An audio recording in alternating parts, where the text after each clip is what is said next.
All right. Welcome, everybody.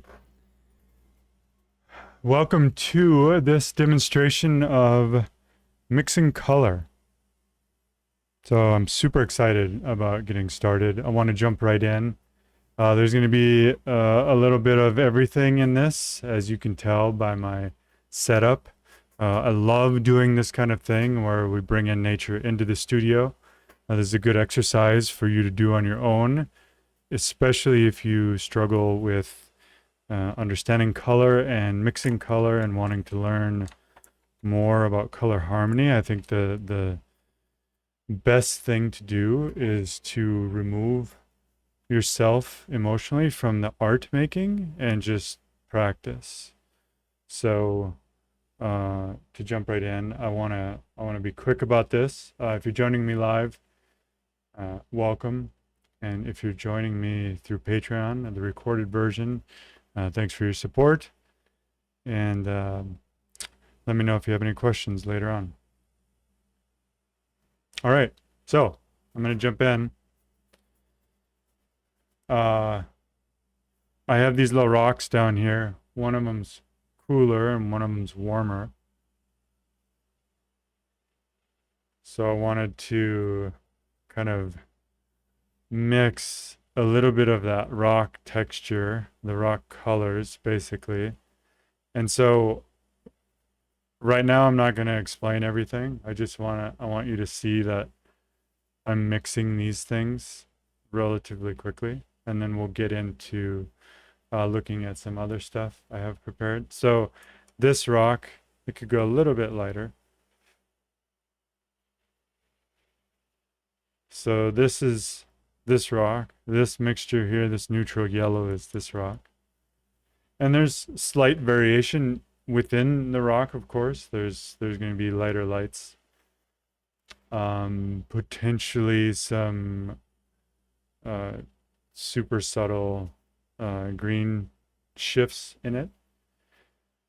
But for the most part, yeah, that's that. So here too, off to the left, I could have some really subtle shifts of violet in this one.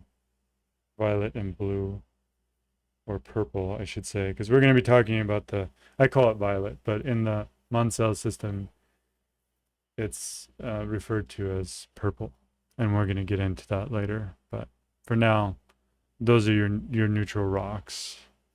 All right. So I want to jump over to the dead leaves. So we're kind of continuing this.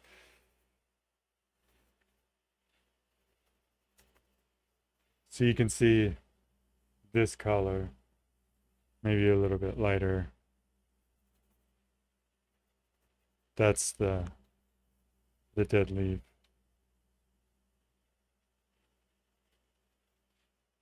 There's areas where it would tip and go translucent through. So it would get warmer and more chromatic in certain areas depending on where you're at. But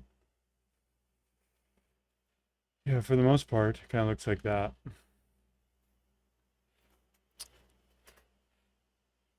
Each one of these things, you can fiddle with them forever and you can get more specific.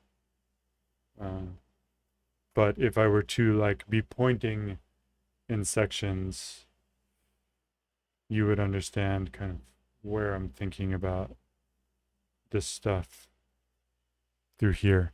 Hopefully you can hear me well. Someone made a comment that the audio was a little bit messed up last week. So hopefully everything is good. And I'm going to continue on. So now I could branch up into the greens. I want to do the violets in that section of the greens. Actually, I'm just going to quickly mix the I'm going to mix the zinnia there just because I want this section to be so So if it's too cool, you can just keep adjusting it and bring it up into the proper area of the color that you want. And then within that, there's actually little snippets of these. I'm going to switch the camera angle so you can see. Within this, there's actually some green and yellow. So in this section, I would just create a little kind of to mimic that, what's going on in there.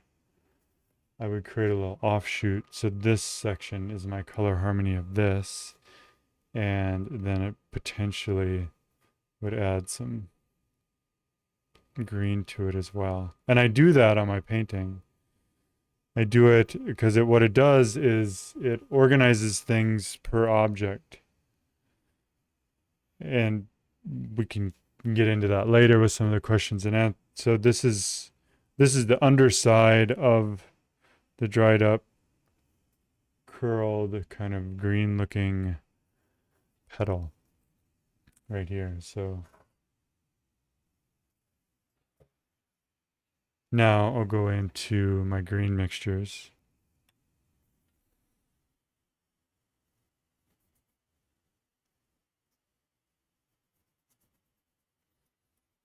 So when you see something like this, it's too chromatic, then you have to adjust it. There can be some darker areas of blue, viridian.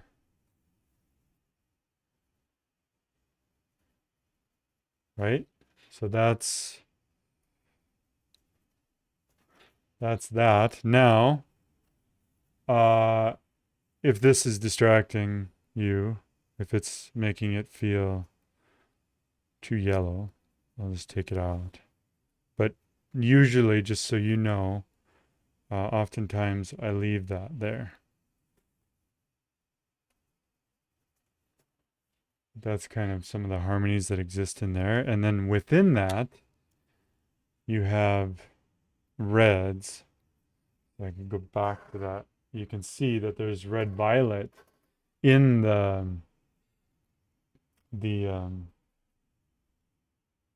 veins. So it's probably a little bit too dark, so can come through.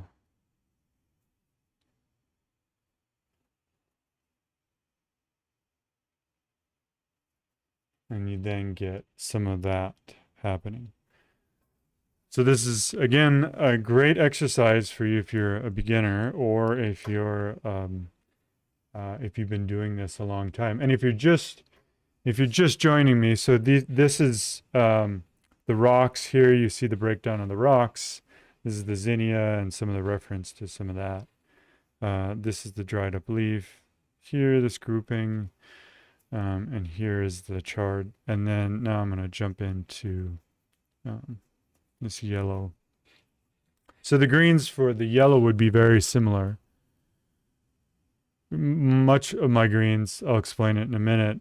There's all kinds of formulas that I'm thinking of when I do this stuff, but for the most part, the greens are pretty similar.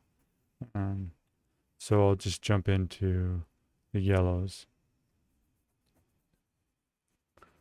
The yellow, that's pretty simple, but I won't leave you hanging with just that. I'll add a little bit more. But the yellow is pretty straightforward.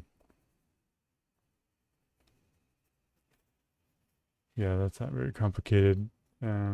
It's good that you get used to hitting things like super quick, because that's what you don't want to be thinking about this stuff. You want it to be in the back of your mind as you're painting, because that's where the interaction comes with when you're looking at nature and you're painting. You don't want to be guessing, and so then when you're creating those color harmonies and creating complexity, you want to be able to return back to the note, and you have to be able to hit the note that you previously did. So you can't be guessing all the time. So that's important to shoot for, understand, think about as you're forming your process.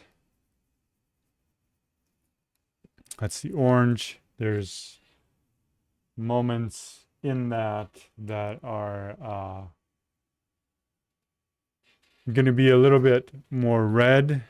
So, some of these areas where the form turns back, goes into shadow, it's going to get deep red like that. I would probably add even more up in that section.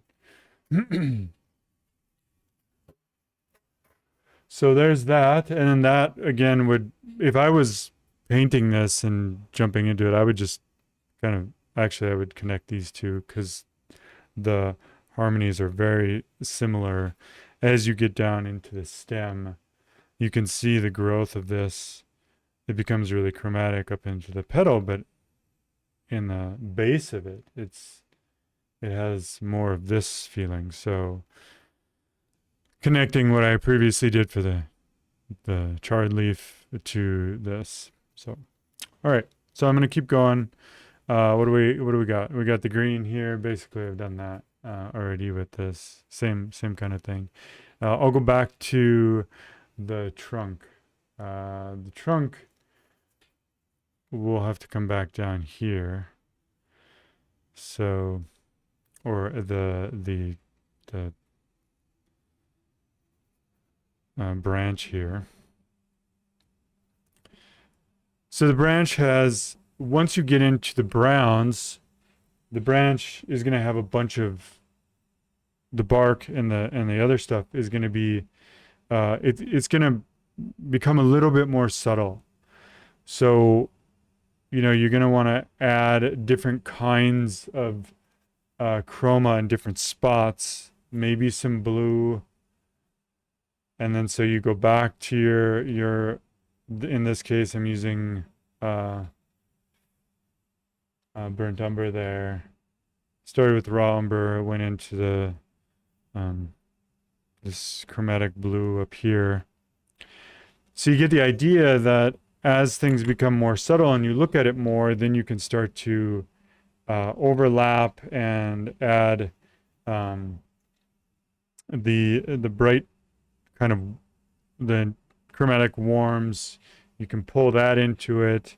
The mold or whatever this is, that would then go into some kind of viridian and white territory with a little bit of raw umber, maybe some black.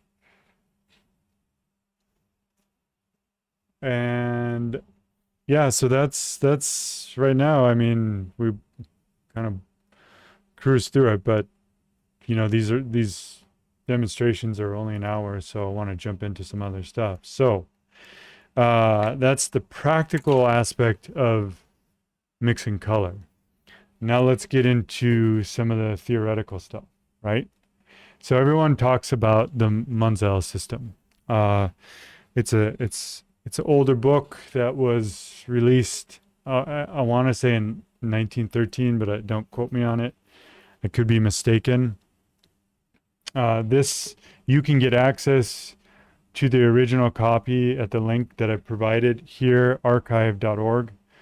And you can look up the Munsell system of color. It's really fun to flip through and to look at what he was teaching. But to just get us on the same page, we are going to talk about this first section. We can talk about more of it, but the things that I relate most to, and I think it's pretty common knowledge, is this first figure here off to the left. So just briefly, it says 3 color scales unite in a sphere. Imagine a colored sphere with white as its north pole, black as its south pole, and its equator ringed about by a circuit of red, yellow, green, blue, and purple hues, each of which melts imperceptibly into its neighbors. Thus, the equator traces the horizontal scale of hues. So imagine each equatorial hue is graded upward to white and downward to black in regular measured steps. Each hue then represents a scale of values over the surface, while the axis traces the vertical scale of gray values. So getting into, I'm going to keep reading a little bit, but just this terminology of, if you look at, and a lot of people have studied Munsell, so I'm not going to go into this in great depth, but I wanted, as I start to explain my system, I wanted to explain briefly, because it's important to understand it in 3-dimension.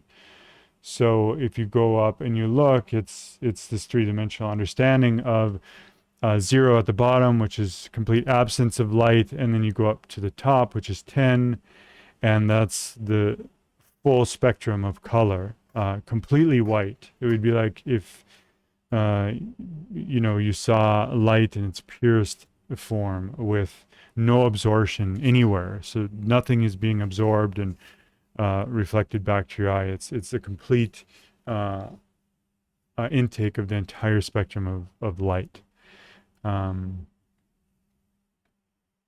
then the chroma shoots out to the side, and the hue runs around, as it mentioned, in this kind of fashion of around, if you think about an equator.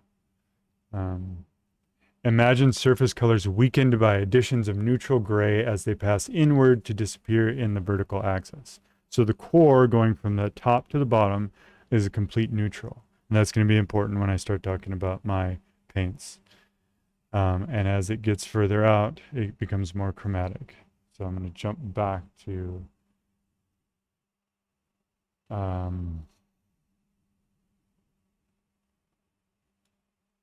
right. So really quickly, referencing that idea of the central column. So hue, value, chroma, right? And a value goes from 0 to 10, 10 being the brightest. But there's that central column, which is super important.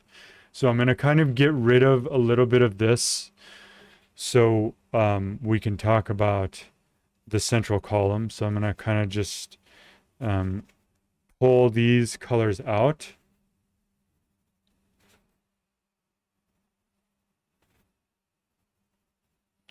So that's your ivory black.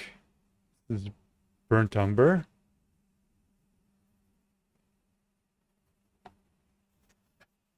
And anyone who's studied with me before, this is like big review stuff. I obsess over this, but I wanna share it and get into it, and I wanna talk about this idea of before I had studied any Munsell at all. I stumbled upon the fact that these three make a really good neutral when they're combined into one.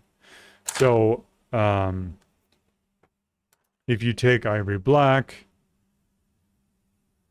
burnt umber, raw umber, and white, you can go back and forth, and you'll eventually get the perfect neutral gray color. Okay? That's super important when you're understanding how color works in a 3-dimensional sense. So you can kind of see on my palette, like as you wipe down the paints, all the paints together kind of make this neutral mud, right?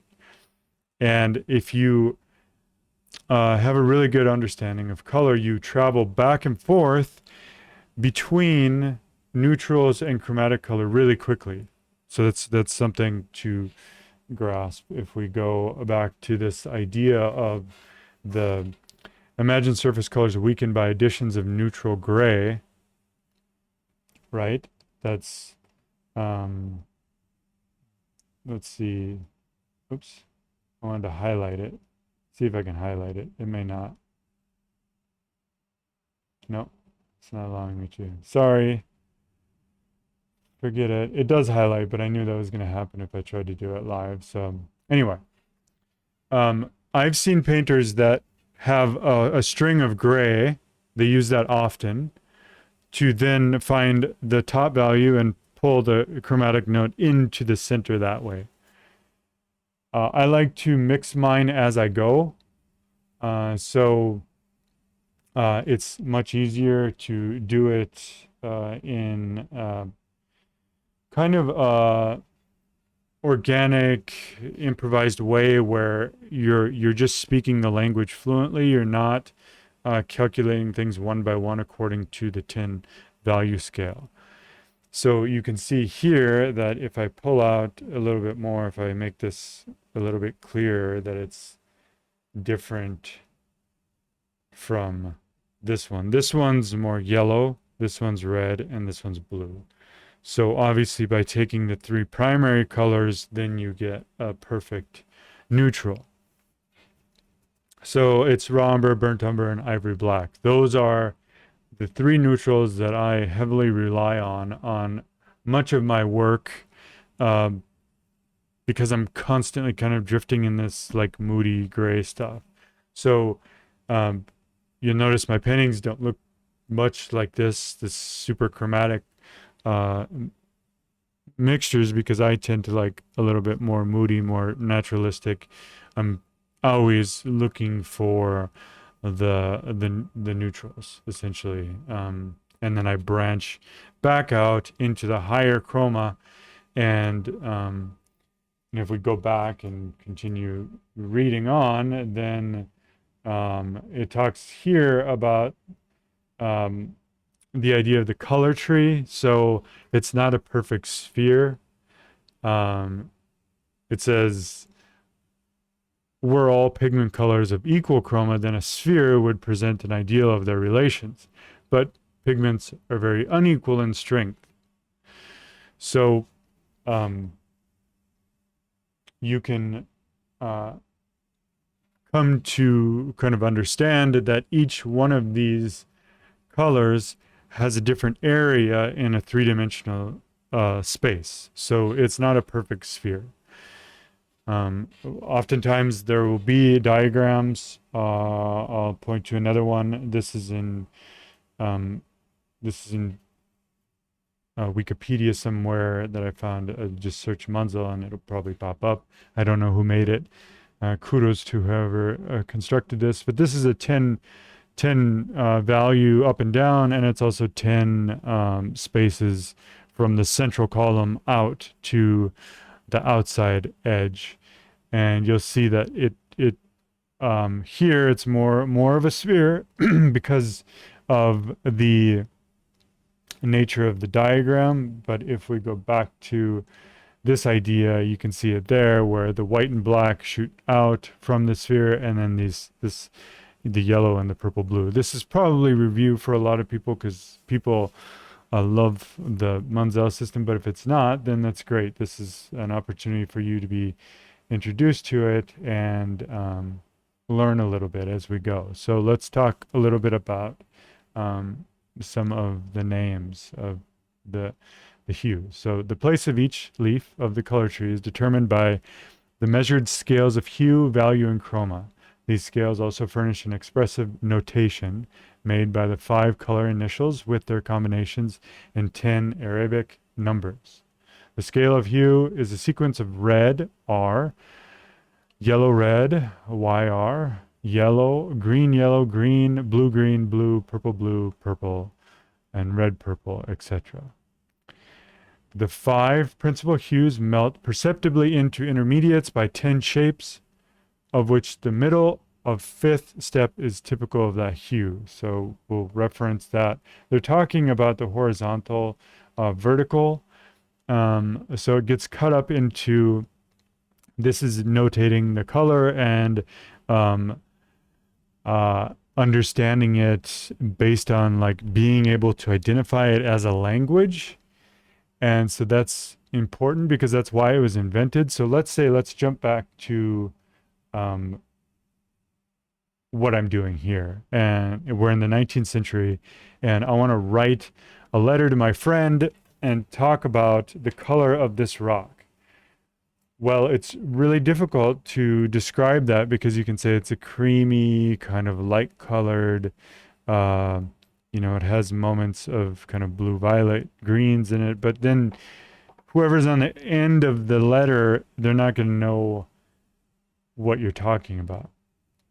So by having a system of color and by having a proper way of identifying each color, then you can say specifically what you're talking about. And I think that that's the most valuable uh, uh, use of Manzel. I don't find it as valuable teaching students how to do the color chips because I feel like you can do that with nature and you can go get something and mix the color and learn that way.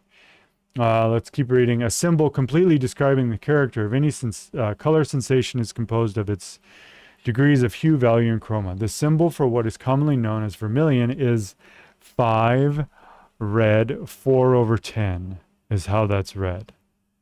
So 5 red, 4 over 10. The numeral before R showing that it is the 5th or typical step of red in the hue scale. So we can go back to this and you can see that the 5R is the primary color red, and it's off to the right, and it's a true red. Continue reading. Without tendency either to yellow red or purple red, the upper numeral, let me move this over, showing that its luminosity equals the 4th step in the value scale, and the chroma, numeral 10, showing that it is the maximum strength. Should the vermilion be changed by fading or admixture with another pigment, this would appear in the symbol. Thus, a tinge of yellow in the red is written 6 red, while 4 red indicates a tinge of purple. So if you're following me, so it's swinging back and forth in this. So it goes from 5 red over to 4, which would add the red purple, or it can swing back another way, which would add the red yellow.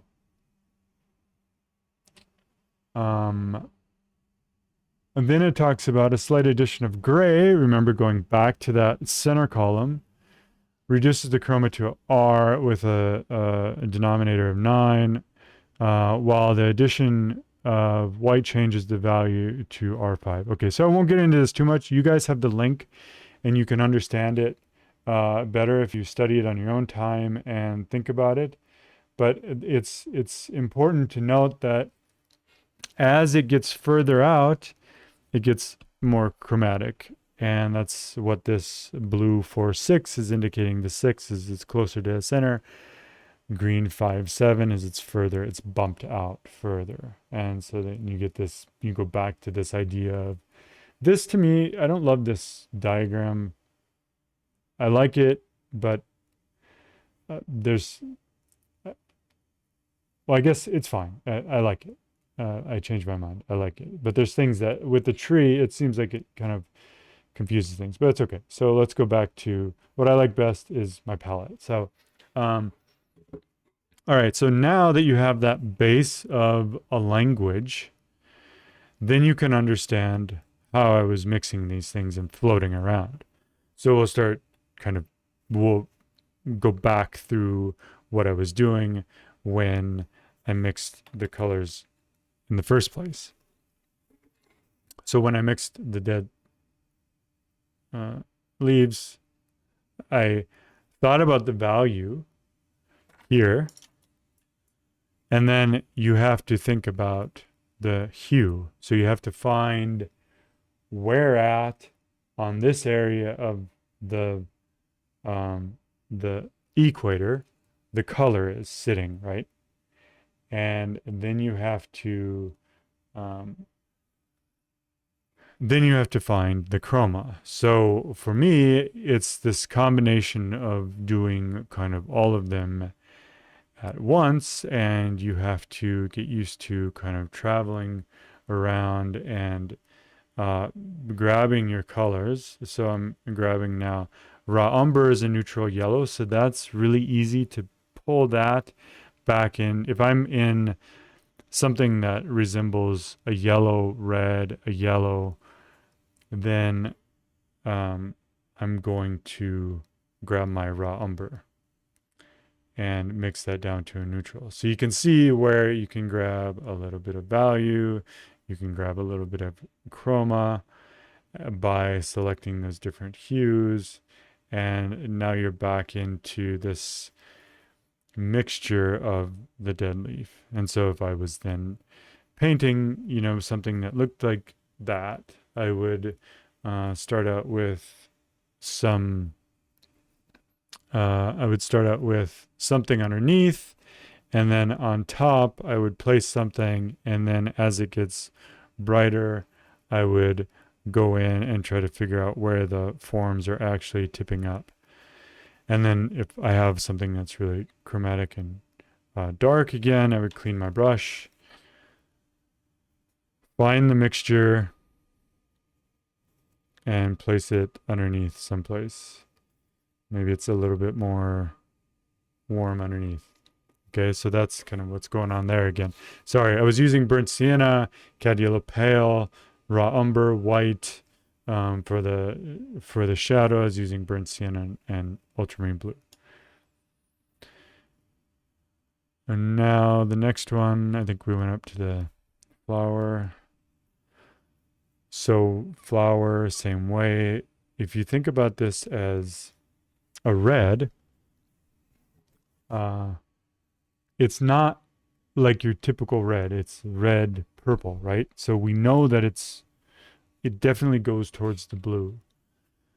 So if I would have grabbed this chromatic red, it would have been the wrong kind of hue or paint to start my pile. So the reason why I jump over is because I'm going over towards the blues. So my palette is set up almost as if you could think of this idea of like you just swing around the chart and go crazy, right? So if I'm here, if I'm looking at this and it's too red, then I don't want to grab that. I don't want to grab that because that's going over towards the orange, the yellow, reds. So I grab something that's really chromatic, which is my magenta, and I start out with that. So the magenta is good because it's super chromatic, and you can blast into something that is almost too chromatic.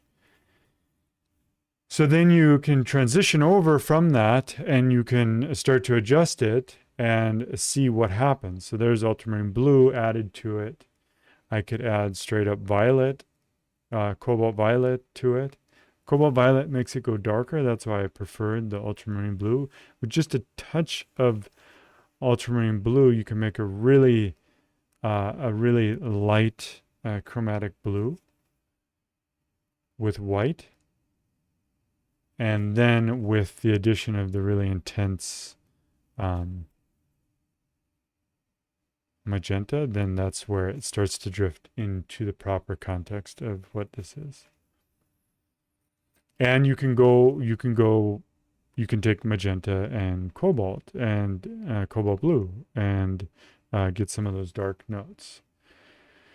So same way, if I were to paint that, I start out with the dark stuff always, and then I go in step by step, and it's, you can create the forms really, really easily once you have the system figured out. Then the rest is,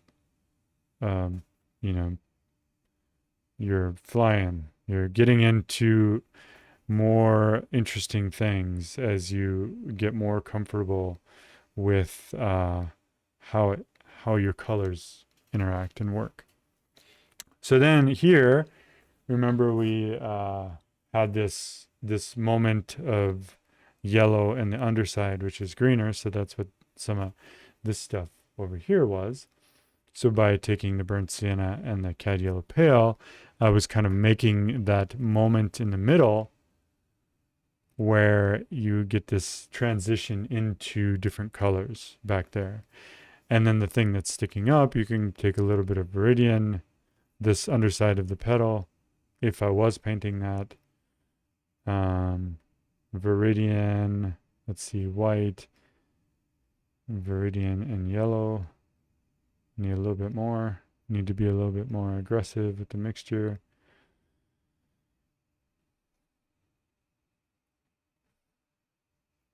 Creeping up on it too much. Yeah, it's so it'd be something like that.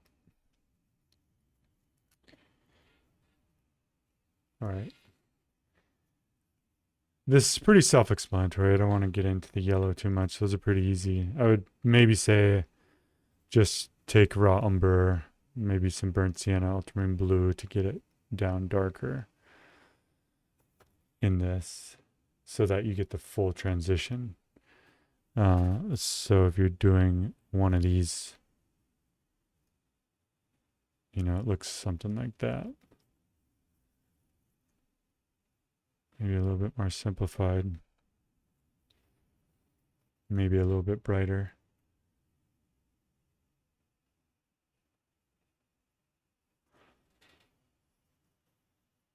All right. Coming up to the orange. Now, I mean, basically, so what I was doing is I was thinking, okay, so going back to Munsell and this idea of the organic nature of Munsell and how those interact with my mixing. So hue, value, chroma, right? So when I look at this, oftentimes I will do mixtures of thinking about the shadow color. So shadows are really translucent. So my go-to shadow color is burnt sienna and ultramarine blue because it's warm and cool, and I can drift back and forth between the warm and cool. Well, once I get that dark established, then everything on top of it is relatively. So I'm grabbing the hue, which is orange, but then I need to adjust it. I need to swing around on this. I need to swing over to, and it's not just, it's the yellow red, but it transitions in and out, right? So it goes more chromatic and more towards the red, I guess. And so, you know, by swinging over this way, then you can start to nail down the proper hue. And if you were to, honestly, if you were just to grab a Munsell book and find the chip, then you could find that color. I feel like it's almost like people use it backwards. They find the chip first and they mix the chip. And that for me, that's almost like putting the cart before the horse. It's not how it was meant to be used. It was meant to be used to identify something, tell someone about it, and get the accurate color. Great. So now you have a language, but how do we mix it? That's the important thing. So by thinking about form three-dimensionally and thinking about color three-dimensionally, they obviously can't be separated, but most people think about color like the Impressionists, and they think very flat. And so they think of color like Monet, and they think of blobs of color. But you should be thinking about color three-dimensionally. That's the beauty of this. So, and yes, someone asked, Antonio, yes, this is going directly on Patreon. So I'm cramming in a lot, but for the people who are Patreon subscribers, they can watch it as much as they want. The live version is free, and I will get rid of this tomorrow, and the video will no longer exist on the public platform. So that's how I'm doing it. I appreciate your support. Thank you. But so I'm not done yet. I'm going to take questions, but that's how these videos will be done. I'm going to keep mixing this. So this, what do we see here? We're going to go lighter, right? So before I put down that light note, I would grab, I don't want it to be really chromatic. I don't want the saturation to diminish. So that's the wrong note there. That was just a mistake due to the mixture. It just wasn't fully mixed. So you wouldn't want that yellow in there yet. The yellow exists in different parts, but that you wouldn't want that there. And so if we think about some of this stuff behind it, then you can transition out and get some of the yellow behind it that would lead down into, what did we talk about? The green, right? So the yellow then transitions into the stem, and the stem is a green note. So you get this really subtle kind of back and forth. You get all these things interacting then, like this one here. You have the vein of the chard, and then you get the other subtle colors. Now with the chard, the leaf there, what I would get is the specular reflection happening on it as well. So with the specular reflection, I would, the light that's bouncing, ricocheting off there, I would want it to be, this light is probably about 5,000 Kelvin. I have it set at. So then that, if you could translate this over to here, you would think of it like somehow existing as on top of, this is bouncing off the surface and it's coming back to your eye. And then maybe I'll go over here and mix this. This would get lighter here as well. So that as it goes up, it travels up, it would,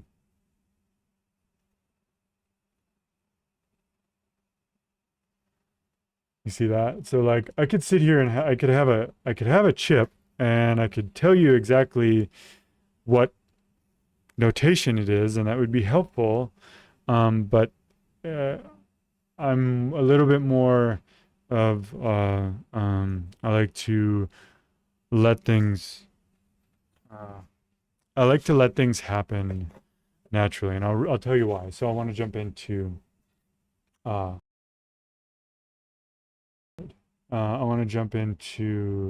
Sargent's palette.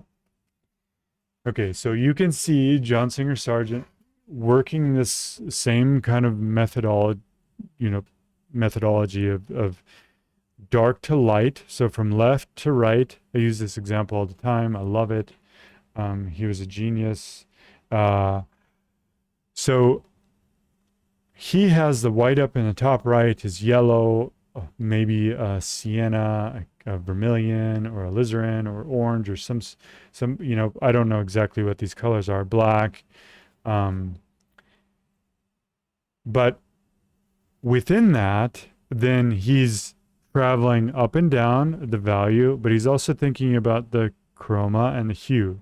So you're just constantly going back and forth and balancing that and creating a painting, basically. So let me go back to I was using a palette the other day, and I said, okay, I'll just leave it. I'm not going to show you the painting I was working on, but this is like at the end of a painting.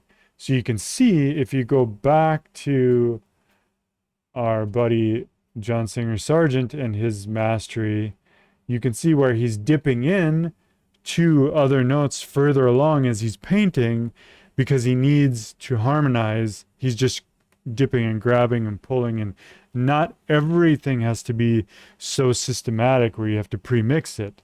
It's not about pre-mixing it, it's about understanding how it works in an actual painting.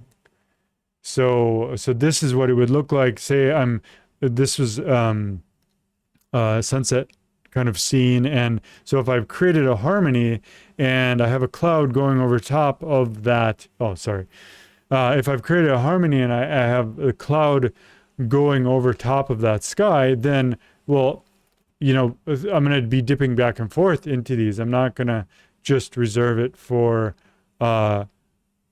this only can be sky. It's a complicated process. So like the ground color here, the green, but then it gets into the darks.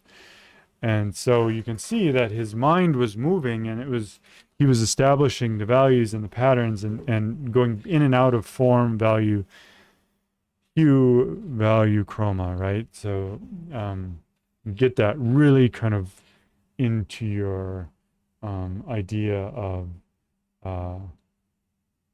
how a palette ought to work. If you're watching someone play piano or a violin, they're going up and down, back and forth on the scale, up and down on the fret of the guitar or the neck of the violin, the neck of the guitar. So hitting each one of those notes back and forth in a rapid way. So that's what mixing color is like. You don't want to get stuck on if you were just hitting like one key of the piano. That's kind of like what the Munzel, when people make you mix that, you can tell I'm obviously opinionated about it, but that's fine. Every artist is opinionated. I love when people get into their thing. If they're really particular about the Munzel system, great. That's what you teach, but I don't teach it. I reference it as a way of thinking about three-dimensional color, but the reason why I pulled up this image is because when you then clean your palette, you can see that up in the light area, it's so the way I would organize my palette would not be like this. I would not have the dark up there. That was just to illustrate this. So I'm going to do some organizing of how I would kind of break this up on my palette to kind of reference that image there. As you clean things, you start to see how something like this would come about, right? So everything kind of gets blended and you clean it off, and it just takes all those colors and blends them, right? So that's the high end of your scale up there. So I would have it organized a little bit more like this as I'm painting. So each object can carry a space, but I like to keep things dark over here, dark and translucent off to my left. So all of my background stuff typically exists over off to the left. So remember that if I was painting flowers against the background, that's kind of what it would look like. So a question from Aiden. He says, so could we use a mixture of those neutrals to neutralize every string? Would that work? Absolutely. Yeah, that's how a lot of artists do it. I don't do it because I like to, as I mentioned, this idea of keeping things organic. I just have the neutrals over to my bottom on the left. And then if, let's say, you wanted to create a string, this is violet. This is the purple red area. If I were to take burnt umber and mix it into that, that's kind of this idea of mixing the gray into that mixture. And then you get this transition of going into the center of the sphere. So I used burnt umber because that was red. If I'm over here, even though that's not very chromatic, I would use raw umber and black because that's going to get me down to the neutral green in this area. Okay. So if you have any questions, feel free to ask. This is the kind of the last 10 minutes of the session. So take advantage of the live viewing here and shoot me your question if you want. That's pretty much it. I mean, like I covered quite a bit. You can see there's a ton of colors and values here that you can be thinking about. I didn't really use any of these, but so the idea of this would have been if you want to transition up into a super chromatic green, that maybe you're out landscape painting and the sun is dappling through some trees or something, or it's hitting the lawn, that's going to get you more chromatic than anything here because the light is actually passing through. It's transmitted light and it's bouncing. It's shooting through the trees up in the sky, or it's you know, illuminating the grass so bright that it's passing through the blades and it's bouncing around and refracting and transmitting on the lawn a bunch of stuff. So it gets really complicated, obviously. Um, but yeah, so that's that. If you were, let's say, to continue it on, like in the ocean or something, in the ocean, I see, you know, a lot of like where the sun is shooting through the water and it's, um, you know, just becoming this like super chromatic blue because it's the sun is actually passing through the water and creating underneath that wave, it's picking up a lot of the stuff and it's transmitted light. Um, so yeah, there's a lot here. But I intentionally did it that way because I think that you can go back and um, reference that book a lot. You can. Oh, I wanted to go to show you. This is just another example of the organization, the Palette de Damier. Honoré Damier is another artist that I like his work. You can see the darks and lights and the reds and yellows in between. Um, that's Sargent though. That's Sargent. You can't beat that. Damier is a little bit more heavy-handed and uh, he's inventing a lot. And Sargent is, you know, like a ballet dancer compared to Damier, who's like a wrestler. You know, it's just this finesse and beauty that um, he brings to it.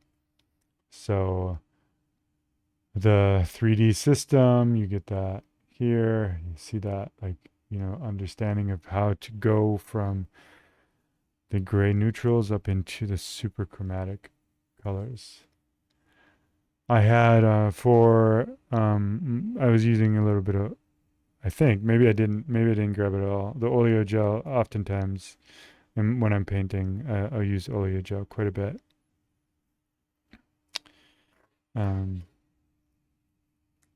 Yeah, so it becomes more sophisticated as you render things out, obviously, as you're um, going through and trying to match those notes here, and then as it turns again, you know, just grab some burnt sienna, cad yellow pale for that.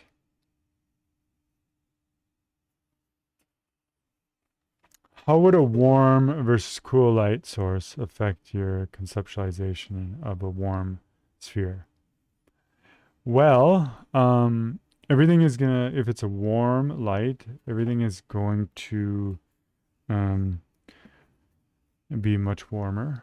And if it's cooler light, it's going to be a lot cooler. And I'm not saying that. I'm just being totally serious. Like if I were to take this LED light and swing the Kelvin back and forth from warm to cool, everything that you see would go warm or cool. And if I put a red clear plastic filter through there, everything would be like in a nightclub where it's all red and you can't see anything. So um, that affects it tremendously. So um,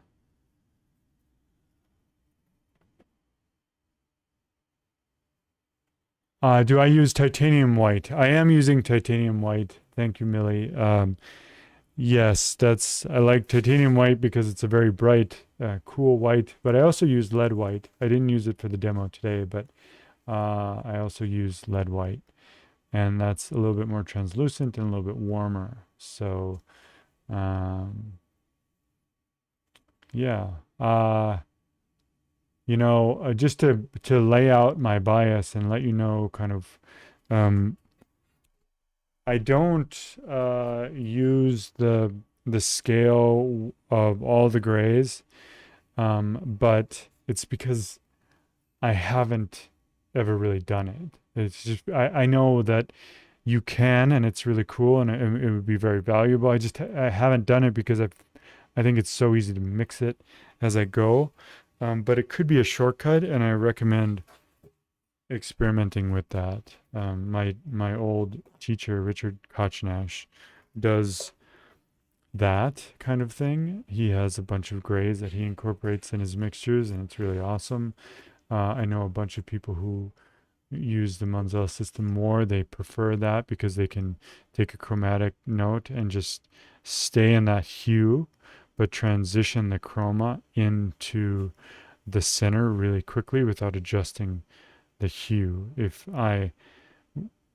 For me, again, when I have this kind of thing and I want to add the gray, for me, the what you do is you look at the hue. So it's blue.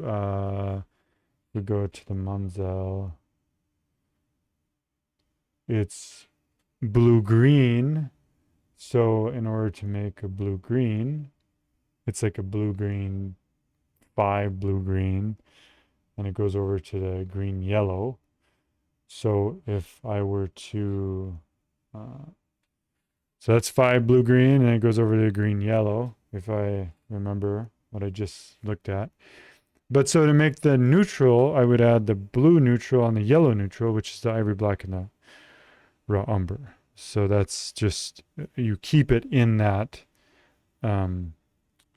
family. So you add the ivory black, and then you transition up, and that's your transition of the scale. Kristen, hello. When painting in layers, do you paint the first layer directly, or do you paint more with the future in mind? Let me go. Hold on, I need to scroll. I can't see the text. Keep in mind lighter values, more chromatic areas, etc. Knowing it will be covered up. Okay. Sorry, I just can't see the way I can only see half of the text. Let me try to fix it if I can. There we go. Sorry about that. Yeah. I'm going back and forth like crazy all over the place when I'm painting. So yes, I would expect to cover it up, knowing it's covered up, and you can therefore leave it more neutral, or you can make it more chromatic, if that makes sense. So in other words, like you can adjust your base however you want. You can take, if I were to go back to my palette, I don't know if you guys can see that.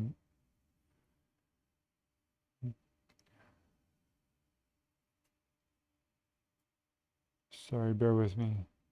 All right.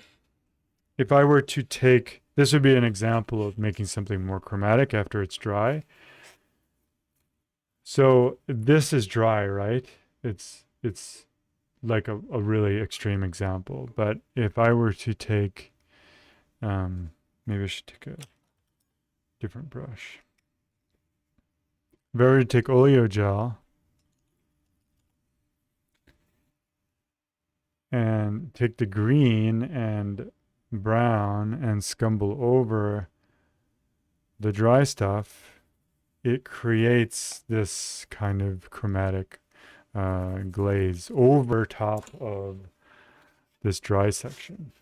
Then if I wanted to add, like that could be a way of prepping the base if you're painting all over the place and you want to go towards this color harmony, then you can glaze over a section that's completely the wrong color. You can make it more chromatic. vice versa, if you wanted to take a gray, and if this is dry over here, and I wanted to take a gray and drag it over top and make it more neutral, then I could do that. So hopefully that answered your question, Kristen. Thanks for joining. Hope your show's going well. Let's see. I'm having a hard time seeing the chat here. Oh, there we go.